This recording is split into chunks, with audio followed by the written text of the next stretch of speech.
wehelkii naftayda waqtiga faraxiisa wareegtada duunka wixii waxaan oo dhan wallaahi adaale wallaahi adaale.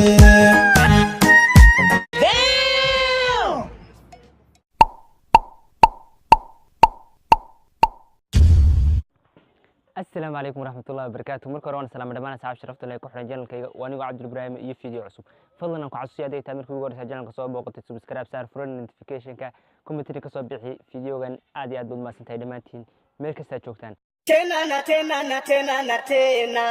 Wolan 5 6 7 8 man what's it been mwanao man what's it been mwanao. haddaba maanta waxaan inii wadaa ruuhantii video ama hees laba casho ka hor soo baxday oo ruuhantii aan iga yaabisay. heestaas waxa iga yaabisay ee ku jirta waxay tahay wallaahi ruuhantii fanaankan qaaday heestana ilaa adigu 5 jeer ilaa 10 jeer buu soo celcelinaya wallaahi ruuhantii mana fiicina in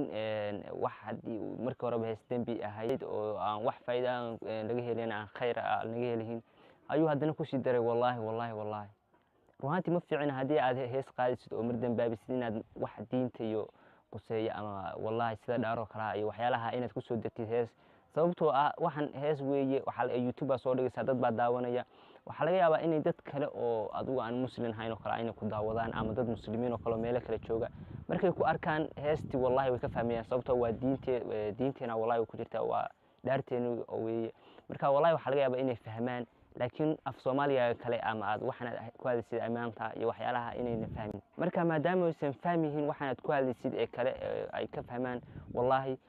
iyadoo muusik saaran yahay ama laxan oo lagu luuqeynayo la arko ruuhantii dadku way yaabayaan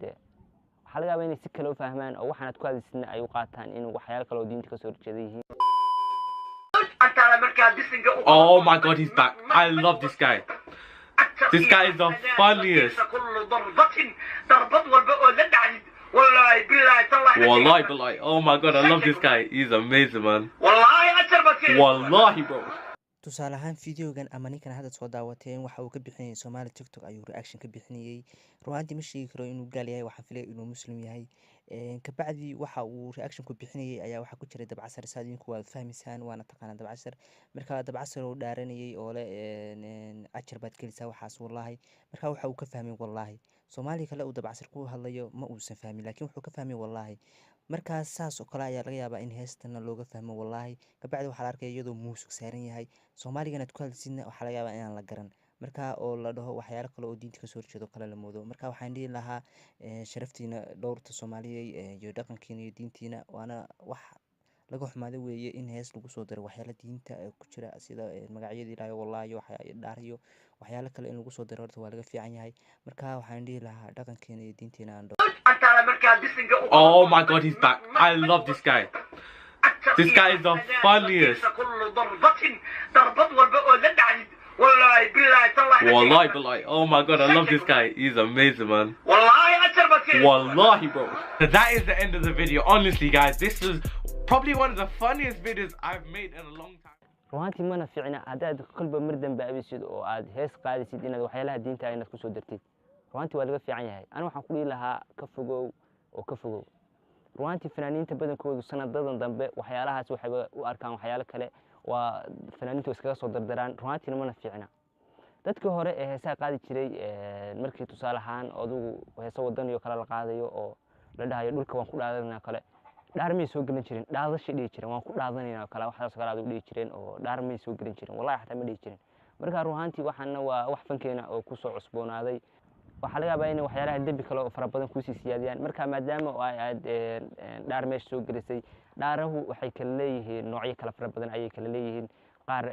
haddii aad hadda tusaale ahaan oo kale tiraahdo adoo xanuunsanaya tiraahdo wallahi ma xanuunsanayo kale taasi waa dhaaratay laakiin Ilaahay wax dambi kaaga ma qoray taas oo kale tu kale way jiraan adigu fara badan yihiin sida inaad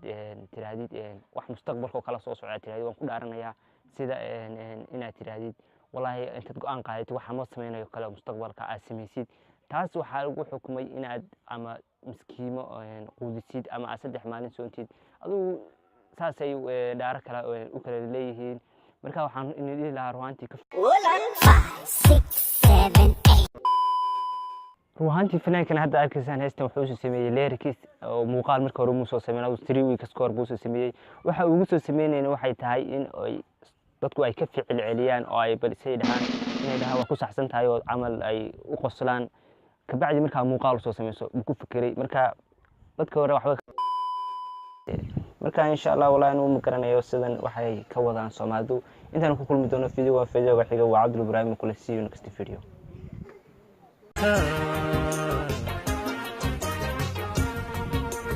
sikastaba hanoqotee soo jireenka dhaqankiyo Soomaalinimadan dadka kaga sarreeyna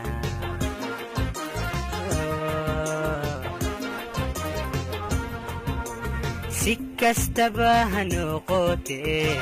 soo jireenka dhaqankiyo Soomaalinimadan dadka kaga sarreeyna